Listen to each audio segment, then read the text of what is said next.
Donc, bienvenue à tous encore une fois pour ce message d'Évangile. Et j'aimerais lire avec vous, s'il vous plaît, dans l'Évangile selon Jean, au chapitre 3. L'Évangile selon Jean, au chapitre 3, on va lire à partir du verset 1. Mais il y eut un homme d'entre les pharisiens nommé Nicodème, un chef des Juifs, qui vint, lui, auprès de Jésus de nuit et lui dit, « Rabbi, nous savons que tu es un docteur venu de Dieu, car personne ne peut faire ces miracles que tu fais si Dieu n'est avec lui. » Jésus lui répondit, en vérité, je te le dis, si un homme ne naît de nouveau, il ne peut voir le royaume de Dieu. Nicodème lui dit, comment un homme peut-il naître quand il est vieux? Peut-il rentrer dans le sein de sa mère et naître?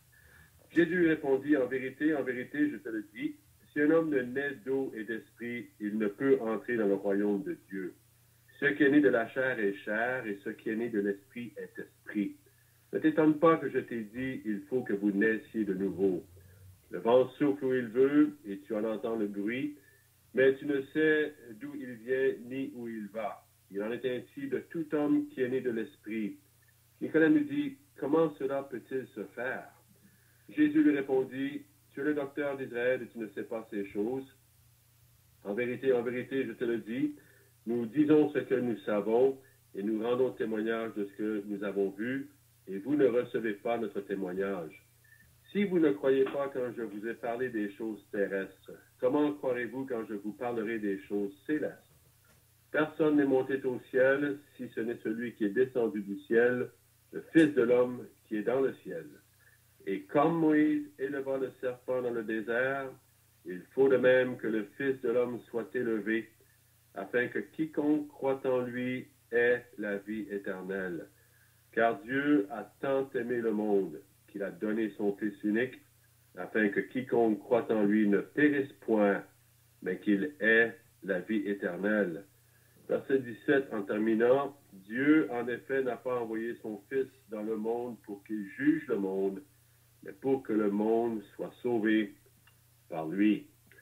Nous prions que le Seigneur va bénir la lecture publique de sa sainte parole et les quelques mots que je vais parler sur ces passages qu'on a lus ensemble. Premièrement, bien content de pouvoir partager le message d'Évangile en français. Ça fait un bon bout de temps que j'ai fait cela. Et à tous ceux qui écoutent, une bienvenue et on est bien content que vous soyez là. Donc, sans plus tarder, on aimerait vous parler sur ce passage dans l'Évangile de Jean au chapitre 3, d'accord? Un passage bien connu. En même temps, je crois qu'il est mal compris. Et c'est ce qui est devant moi ce soir pour vous. Dieu veut que l'on sache quelque chose. 1. 2. Dieu veut qu'on comprenne ce quelque chose. Et non seulement que ce quelque chose a besoin d'être su et compris, mais que ce quelque chose a besoin d'être cru. On a besoin de le croire. Qu'est-ce que c'est ce quelque chose? C'est ce qu'on a lu ensemble. La nécessité d'être né de nouveau. Nécessité d'être né de nouveau si on veut voir le ciel un jour. Maintenant, on va retourner au verset 1 et on va considérer ce que le Seigneur a dit à Nicodème. Il y eut cet homme d'entre les pharisiens nommé Nicodème, un chef des Juifs. Un homme religieux. C'est ce qu'on lit ici. Nicodème était un chef des Juifs. Un homme instruit dans la parole de Dieu. Il vient auprès du Seigneur Jésus de nuit. Il fait cette confession au Seigneur, lui dit, « Rabbi, ou docteur, nous savons que tu es un docteur venu de Dieu, un enseignant venu de Dieu. Car personne ne peut faire ces miracles que tu fais si Dieu est avec lui. » Maintenant, Nicodème approche le Seigneur et il est bon de remarquer ceci. Le Seigneur va faire sûr que Nicodème comprenne ça aussi. Nicodème, tu as besoin d'être né de nouveau. Mais une autre chose que Nicodème a besoin de comprendre aussi, c'est la personne à qui il s'adresse. Et ce soir, je me demande à ceux qui écoutent ce message et qui, vous n'êtes pas encore sauvés. Vous avez entendu parler du Seigneur Jésus-Christ. Il est venu pour sauver les pécheurs. Mais en même temps, je me demande si vous comprenez qui est cette personne. Nicodème, pour lui, il est arrivé au Seigneur, beaucoup de respect, c'était bien. Il l'appelle rabbi ou enseignant. Puis il lui fait cette confession, il dit, nous savons que tu es un docteur venu de Dieu. Mais le Seigneur ne va pas le laisser avec ça. Le Seigneur va lui faire comprendre quelque chose. Nicodème, tu n'es pas en train de parler avec n'importe qui. Tu es plus qu'un docteur. Tu es plus qu'un rabbi. Comment est-ce qu'on pourrait être sûr de qu'est-ce que j'avance ici, que le Seigneur va faire sûr que Nicodème comprenne qu'il était plus qu'un docteur, plus qu'un rabbi? Vous savez, le Seigneur lui dit, on a lu ensemble le verset 16, « Car Dieu a tant aimé le monde qu'il a donné son Fils unique. » Nicodème avait besoin de comprendre qu'il s'adressait à beaucoup plus qu'un rabbi, à beaucoup plus qu'un docteur venu de Dieu, à beaucoup plus qu'un faiseur de miracles. Nicodème avait besoin de comprendre ceci, qu'il avait affaire avec le Fils de Dieu, avec Dieu lui-même dans la personne du Fils. Et ça va faire toute la différence dans la conversation. Donc, qui est Jésus-Christ pour vous? Ce sont ces paroles qu'on vient de lire, des paroles importantes. Il n'y a rien dans la Bible qui est sans importance. Mais on lit les paroles du Seigneur Jésus-Christ. Mais qui est le Seigneur Jésus-Christ? Il est le Seigneur. Il est Dieu. Dieu le Fils. Et le Seigneur le laisse savoir à Nicodème. Et ça, c'est le premier point qu'on aimerait de faire, c'est que on a besoin de savoir des choses si on veut être sauvé. Et le Seigneur Jésus-Christ va faire sûr que vous sachiez ces choses. Donc, Nicodème a affaire avec le Fils de Dieu. Dieu lui-même dans la personne du Fils. Ce soir, chers amis, vous qui écoutez l'Évangile, on aimerait faire sûr avec vous que vous n'avez pas affaire avec celui qui parle. Je ne suis qu'un être humain, pécheur, qui avait besoin d'être sauvé lui-même. Mais on veut vous conduire à celui qui est le seul Dieu, le seul Seigneur de tous, le Seigneur Jésus-Christ. C'est à lui qu'on veut vous pointer. Et vous avez besoin de savoir cela. Deuxième chose que Nicodème avait besoin de savoir, et le Seigneur ne prend pas de détour pour lui laisser savoir en même temps. Tout de suite, après que Nicodème fait sa confession au verset 2, nous savons que tu es un docteur venu de Dieu, car personne ne peut faire ces miracles que tu fais si Dieu n'est avec lui. Jésus lui répondit, en vérité, je te le dis, si un homme ne naît de nouveau, il ne peut voir le royaume de Dieu. On a besoin de savoir ça. Mes chers amis, ce soir qui écoutez ce message d'évangile, vous avez besoin de savoir, vous avez besoin d'être né de nouveau. Être né de nouveau. Notre première naissance, peu importe qui sont nos parents, autant religieux qu'ils soient, autant élevés dans la société qu'ils puissent être, aussitôt bien élevés qu'on peut l'avoir été, cela n'a pas d'importance du tout quand ça vient au salut de Dieu. Tous, de tous les rangs, de toute race, de toute langue, de toute couleur, on a tous besoin d'être nés de nouveau. Le Seigneur laisse savoir sans aucun doute Nicodème, comme à nous tous, qu'on a besoin d'être nés de nouveau si on veut voir le royaume de Dieu. Et le verset 5 ajoute non seulement si on veut voir le royaume de Dieu, mais Jésus répondit en vérité, je te le dis, si un homme ne naît d'eau et d'esprit, il ne peut entrer dans le royaume de Dieu. Non seulement, cher ami, ce soir, si on n'est pas né de nouveau, qu'on ne peut pas voir le royaume de Dieu, on ne pourra pas y entrer non plus. On a besoin de savoir cela. Maintenant, le Seigneur va expliquer qu'est-ce qu'il veut dire. Parce qu'on a dit, le Seigneur veut qu'on sache et veut qu'on comprenne aussi. Le Seigneur va expliquer à Nicodème ce que ça veut dire être né de nouveau et pourquoi que c'est une nécessité absolue d'être né de nouveau. Verset 6, le Seigneur dit à Nicodème, « Ce qui est né de la chair est chair, et ne sera jamais plus que chair. » C'est ça qu'il dit. Mais ce qui est né de l'esprit est esprit.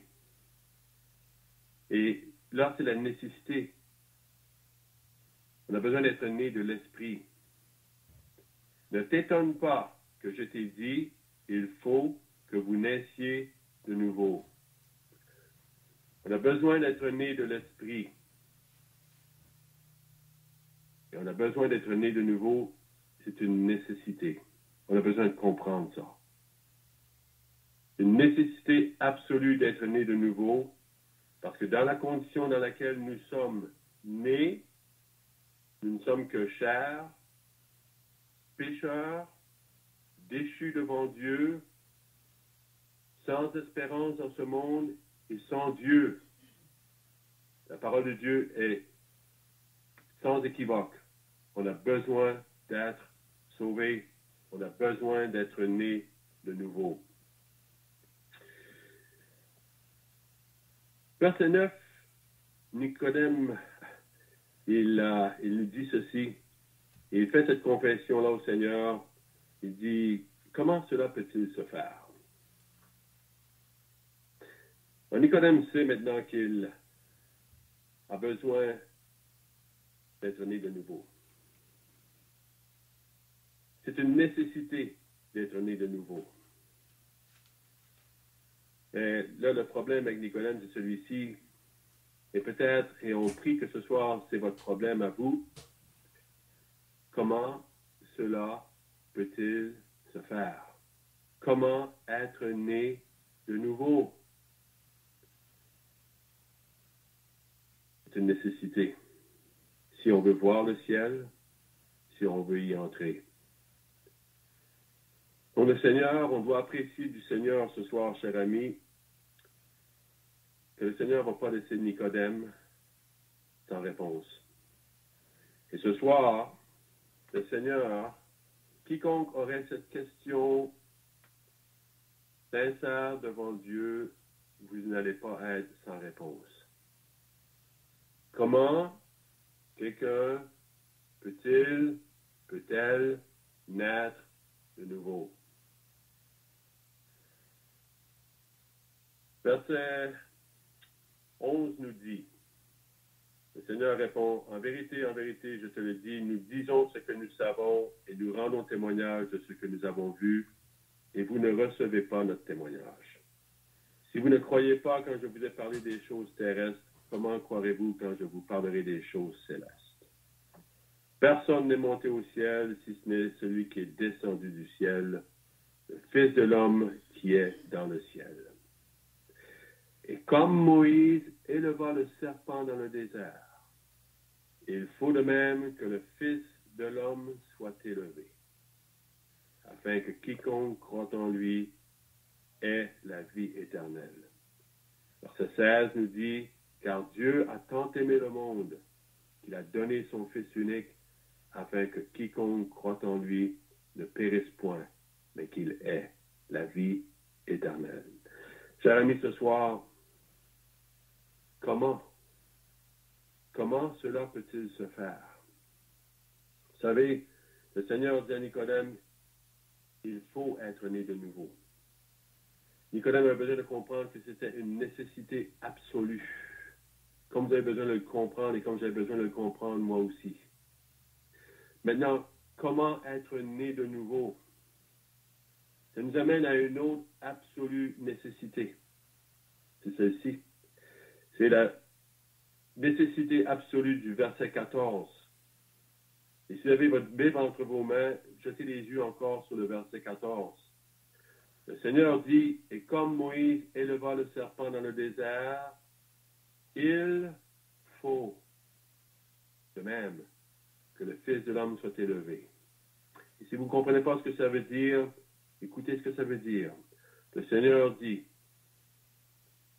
il fallait qu'il vienne ici-bas sur la terre, le Fils de Dieu, sans péché, Dieu manifesté en chair, par amour pour nous pécheurs perdus de nos péchés, il a dû devenir un vrai homme, afin de goûter la mort pour nous, afin qu'on n'ait pas besoin de goûter la mort éternelle. C'est pour cela qu'il est allé à la croix du Calvaire, s'est chargé de tous nos péchés, en son corps sur le bois, et Dieu a puni son Fils pour nos péchés.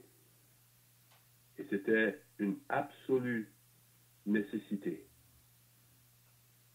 Sans le sacrifice du Seigneur Jésus-Christ à la croix du Calvaire, il n'y aurait eu aucun moyen pour vous et moi d'être nés de nouveau, de recevoir le pardon de nos péchés, ou en d'autres mots, d'être sauvés.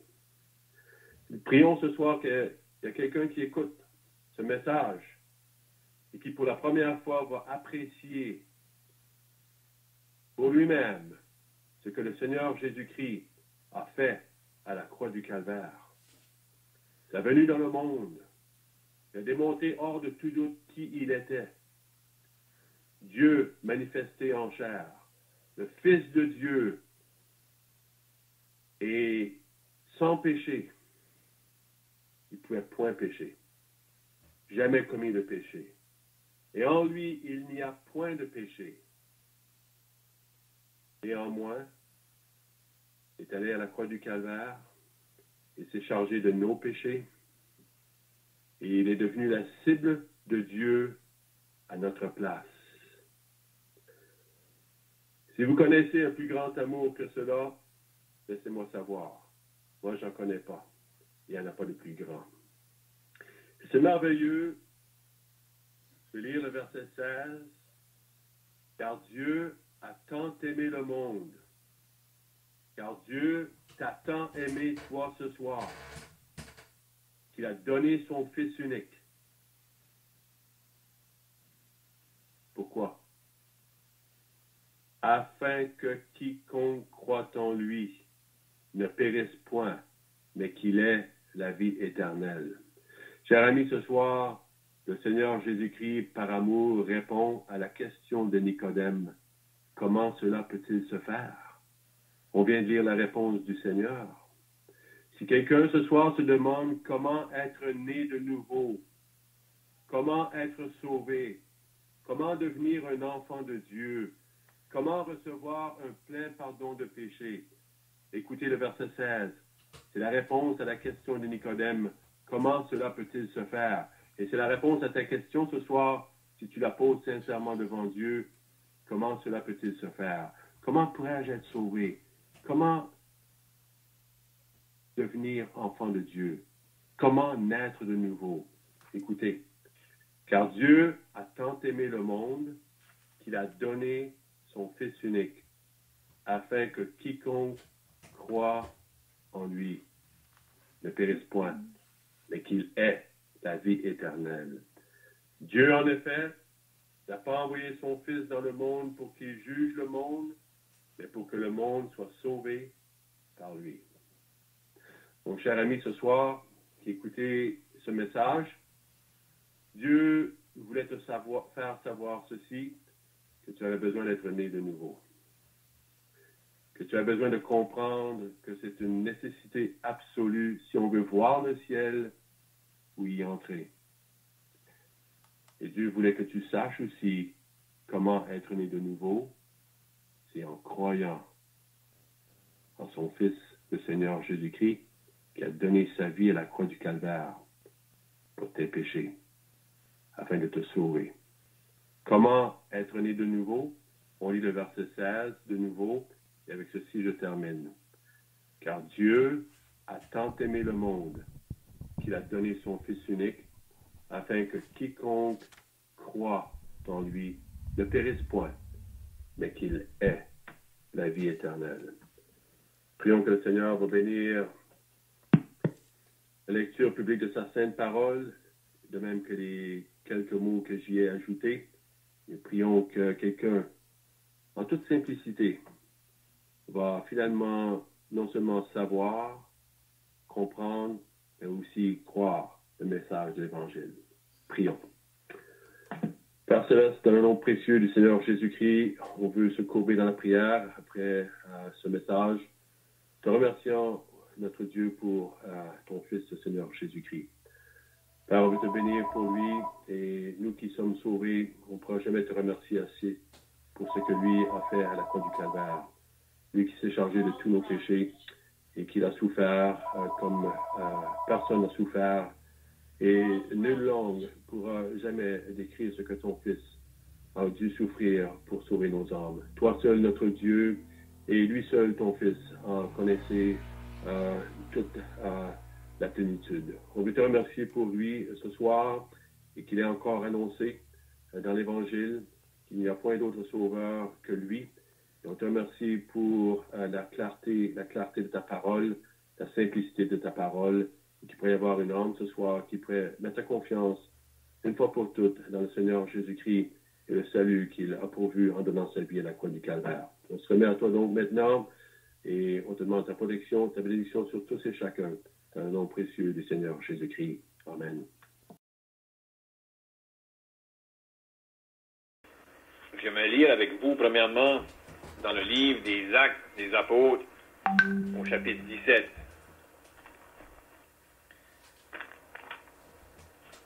Actes des Apôtres, au chapitre 17. Nous allons lire à partir du verset 30.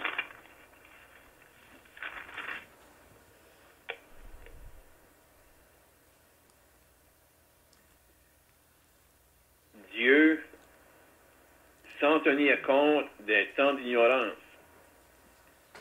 annonce maintenant à tous les hommes en tout lieu qu'ils ont à se repentir, parce qu'il a fixé un jour où il jugera le monde selon la justice, par l'homme qu'il a désigné, ce dont il a donné à tous une preuve certaine, en le ressuscitant des morts.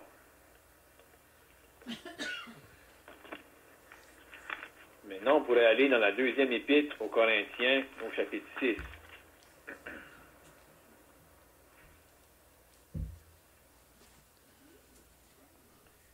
Et on va lire le verset 2.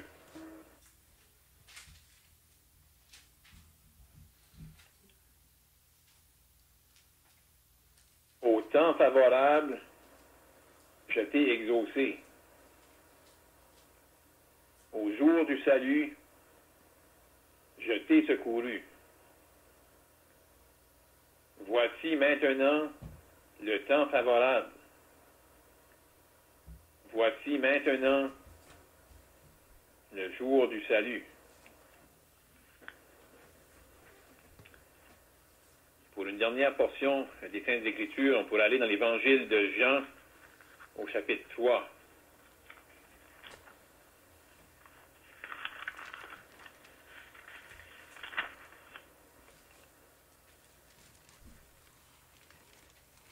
On pourrait lire les versets 16 et 17. Car Dieu a tant aimé le monde qu'il a donné son Fils unique, afin que quiconque croit en lui ne périsse point, mais qu'il ait la vie éternelle. Dieu, en effet, n'a pas envoyé son Fils dans le monde pour qu'il juge le monde, mais pour que le monde soit sauvé par lui.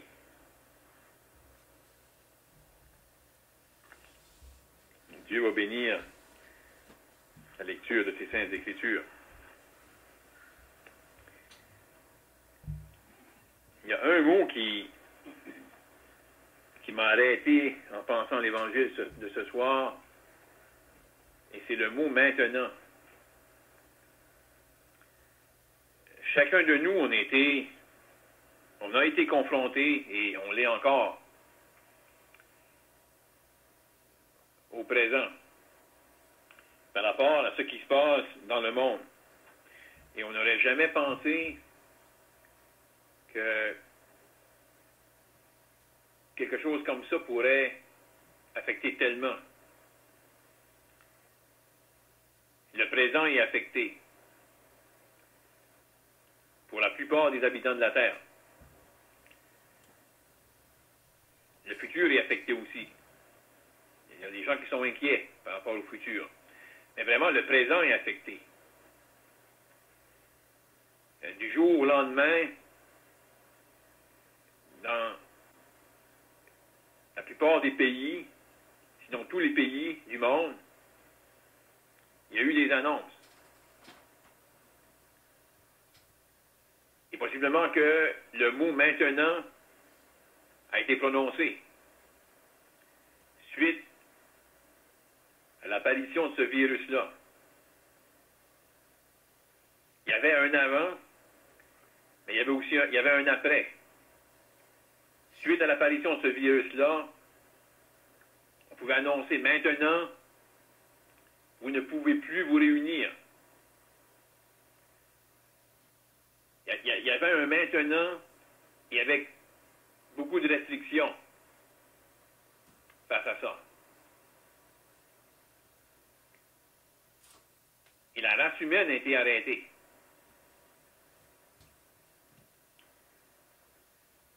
Mais vraiment, quand on pense au verset qu'on a lu, Dieu veut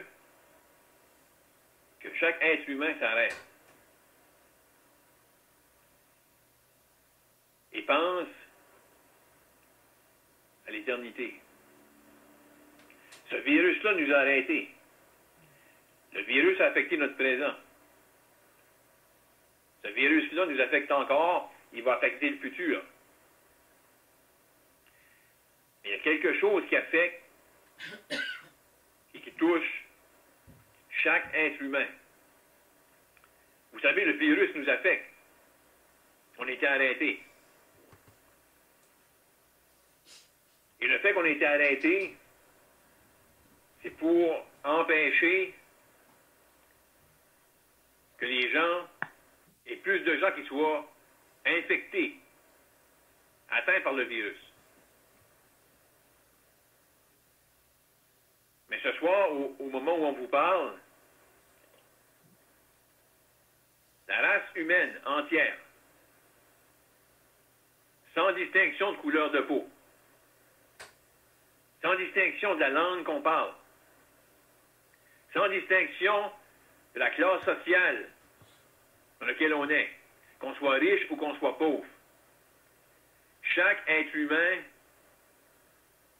est marqué par le péché.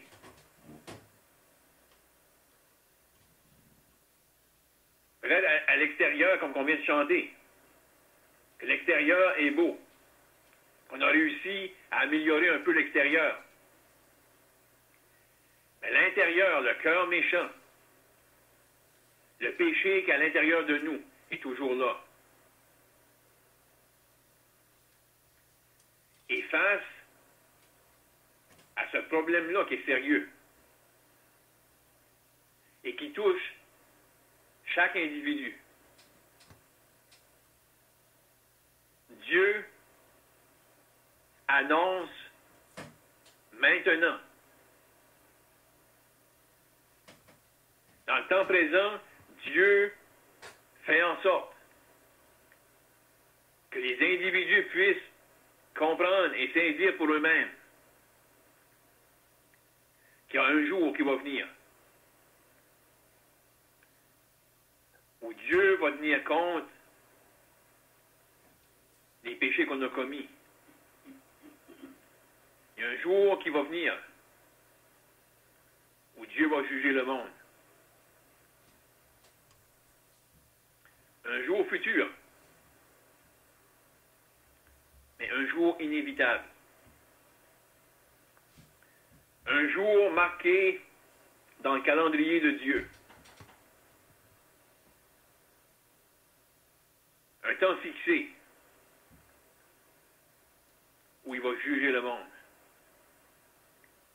Et face à ça, Dieu annonce maintenant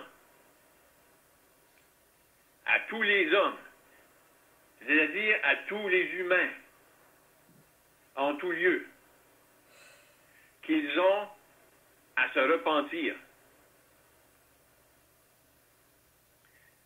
Ce verset-là ne mentionne pas directement le péché.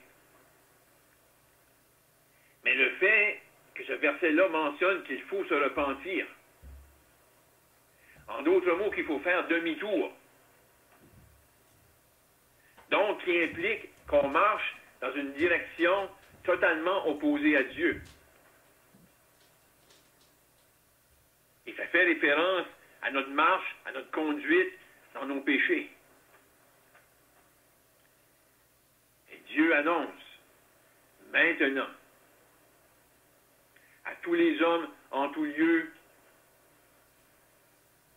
qu'ils ont à se repentir. Et vraiment, si on voudrait être plus littéral, Dieu commande à tous les humains qu'ils ont à se repentir.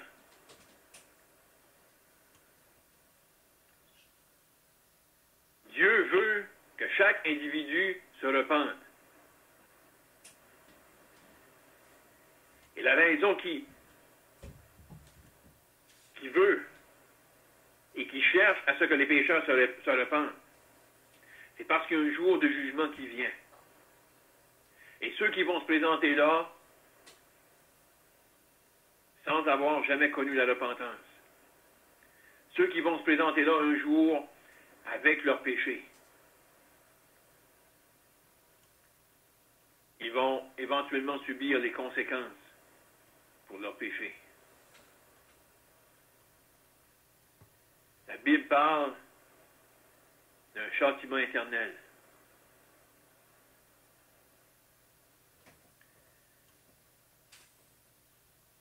Vous savez, Dieu est bon.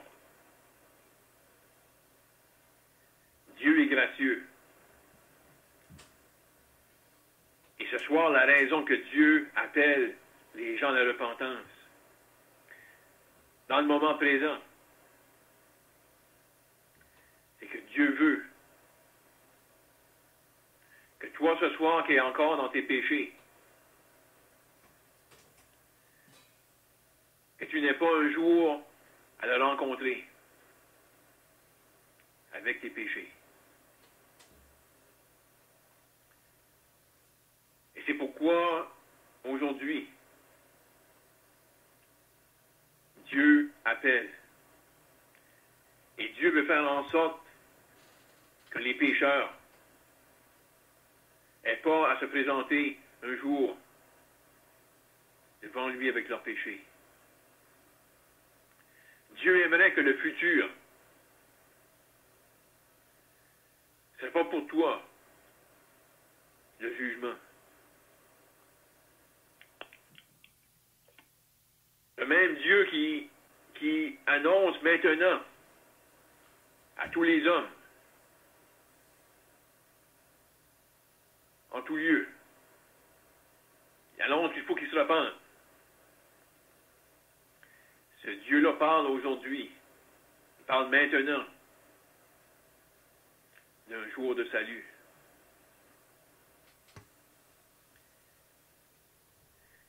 La parole de Dieu nous parle au présent. Qu'aux pécheur un jour de salut. Le pécheur peut connaître aujourd'hui, maintenant, présentement, le pardon de ses péchés. La question de ses péchés peut être réglée maintenant, afin que le pécheur n'ait pas un jour à devoir être devant Dieu avec ses péchés.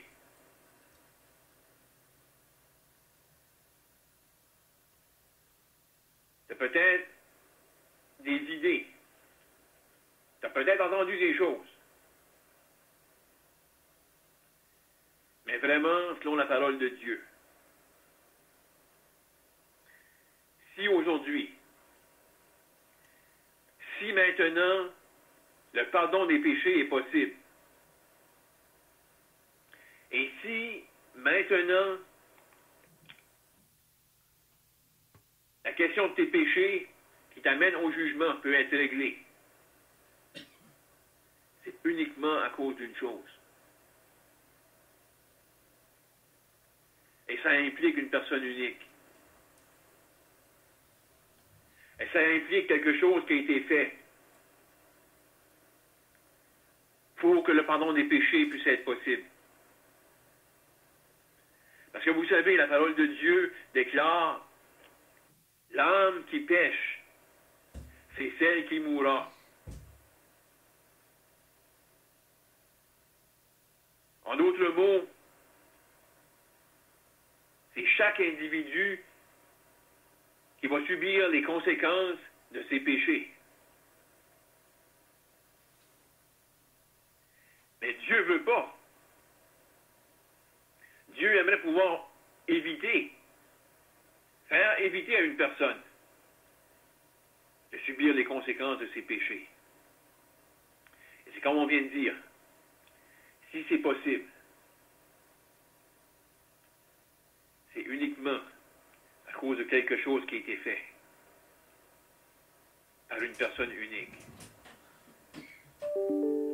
Et cette personne unique, c'est le Seigneur Jésus-Christ. On a lu ensemble ces paroles mêmes du Seigneur Jésus,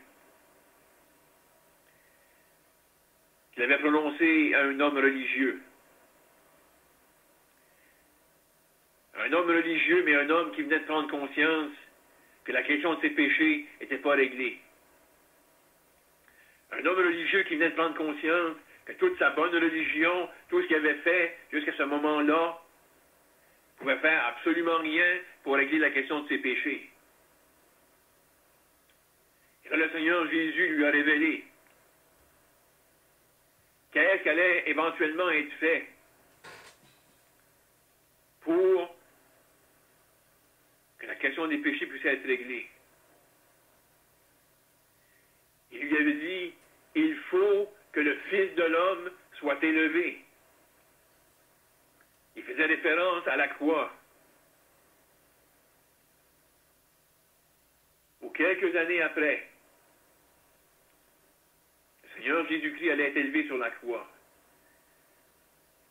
Il avait pu dire à Nicodème, il faut que le Fils de l'homme soit élevé afin que quiconque croit en lui ait la vie éternelle. Et là, par la suite, il a ajouté ces paroles merveilleuses, ces paroles qui ont été traduites dans des milliers de langues, afin que tous puissent entendre ces merveilleuses paroles. Car Dieu a tant aimé le monde qu'il a donné son Fils unique, afin que quiconque croit en lui ne périsse point, mais qu'il ait la vie éternelle. Dieu, en effet, n'a pas envoyé son Fils dans le monde pour qu'il juge le monde, mais pour que le monde soit sauvé par lui. À la croix du Calvaire, lorsque le Seigneur Jésus-Christ a été élevé sur la croix, il est allé là dans un but bien précis. Il est allé là à cause de nos péchés. parole de Dieu nous dit, nous révèle, même avant qu'il vienne, le prophète Ésaïe avait pu écrire environ 700 ans avant qu'il vienne, en annonçant sa venue et en pointant à la croix. Le prophète pouvait dire, mais il était blessé pour nos péchés, brisé pour nos iniquités. Le châtiment qui nous donne la paix est tombé sur lui. Et c'est par ses meurtrissures que nous sommes guéris. Lorsque le Seigneur Jésus est allé à la croix, il a connu le jugement de Dieu. On a parlé au début de la réunion d'un jour de jugement qui vient. Un jour où Dieu jugera le monde par son Fils. Mais à la croix du Calvaire, il y a eu un jour de jugement. Un jour où le Seigneur Jésus, qui lui était sans péché, a été frappé pour nos péchés. Et le Seigneur Jésus-Christ, après avoir connu ses heures de souffrance à la croix, il s'est écrié, tout est accompli. Tout est payé. À ce moment-là, il venait de s'accomplir quelque chose. Comme qu'on a mentionné, par une personne unique.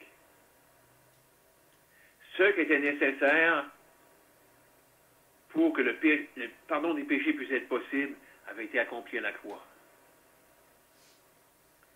Et si aujourd'hui, Dieu annonce aux hommes de se repentir, c'est parce qu'il y a une solution à proposer. Il y a un pardon à offrir. Et ce pardon peut seulement être reçu par des personnes qui font face au jugement. Des personnes qui sont perdues dans leurs péchés. Et des personnes qui sont prêtes à dire à Dieu, oui, c'est vrai. Des personnes repentantes qui se mettent d'accord avec Dieu. C'est là que je m'en vais. C'est dans l'état-là où je suis. Et pour des pécheurs comme ça, il y a un sauveur. Il y a un sauveur qui est prêt à pardonner. Un sauveur qui a payé un grand prix. Un sauveur qui s'est donné à la croix. Afin que maintenant, non seulement on puisse être appelé à la repentance, mais que maintenant, ça peut être pour nous un jour de salut. Un jour où on reçoit le plein pardon de nos péchés. On espère ce soir que si vous êtes encore dans vos péchés, que ce soir va être pour vous le soir, où vous allez connaître pour vous-même le Seigneur Jésus comme votre Sauveur. Que Dieu bénisse sa parole. On veut, en terminant, te remercier pour ce temps précieux qu'on a eu ce soir pour partager cette bonne nouvelle qui, un jour, nous a été amenée par d'autres qui, eux aussi, avaient connu et reçu cette bonne nouvelle. Et Père, on te remercie pour le Seigneur Jésus-Christ, celui qui est l'auteur de notre salut, celui qui, à la croix, a tout accompli, celui qui a enduré le jugement de Dieu à cause de nos péchés. Père, on te remercie que son œuvre est efficace, elle est suffisante ce soir pour sauver quiconque croit en lui. Et on veut croire, Père, que le salut va prendre place parmi nous. Donc on te prie que tu bénisses la bonne nouvelle qui est annoncée au nom du Seigneur Jésus-Christ. Amen.